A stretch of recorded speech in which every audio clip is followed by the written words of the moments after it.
আচ্ছা, আমরা আরেকটা ভগ্নাংশের বিয়োগ দেখব। 4 এর নিচে 5 বিয়োগ 2 এর নিচে 3। তাহলে 5 এবং 3 এটার লসাগু কত? 3 5 এ 15। তাহলে এখন কি করব, আমরা এই 15কে 5 দিয়ে ভাগ দিব।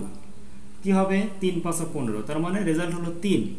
এই 3 গুণন 4, তাহলে আমরা 3 গুণন 4 মাইনাস 15কে কত দিয়ে ভাগ দিব? 5, তাহলে 5 গুণন এই উপরের 2।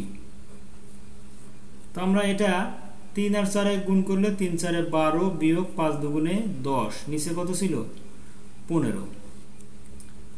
আচ্ছা, তাহলে কি পাবো আমরা? 12 থেকে 10 বাদ দিলে কত হবে? 2, আর নিচে আমাদের 15। এটাই আমাদের রেজাল্ট। আচ্ছা, তারপরে আরেকটা বিয়োগ যদি আমরা করি,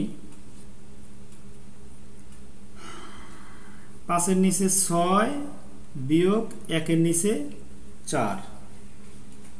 আচ্ছা, তাহলে 6 এবং 4 এটা লসাগু কত? 12। কিভাবে আমরা একটু দেখি। 6 আর এ হলো 4, এটাকে যদি আমরা লসাগু করি, প্রথমে 2 বার যাবে, তাহলে 3 দুগুণে 6, 2 দুগুণে 4, তাহলে আর যাবে না, তাহলে কি 2 গুণন 3 গুণন 2, তাহলে 3 দুগুণে 6, 6 দুগুণে 12। তো আমরা এখানে লিখলাম 12।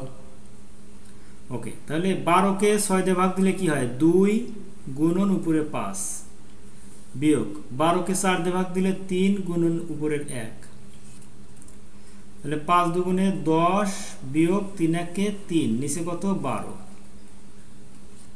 10 থেকে 3 বাদ দিলে 7, নিচে আছে 12। তো এটাই আমাদের রেজাল্ট।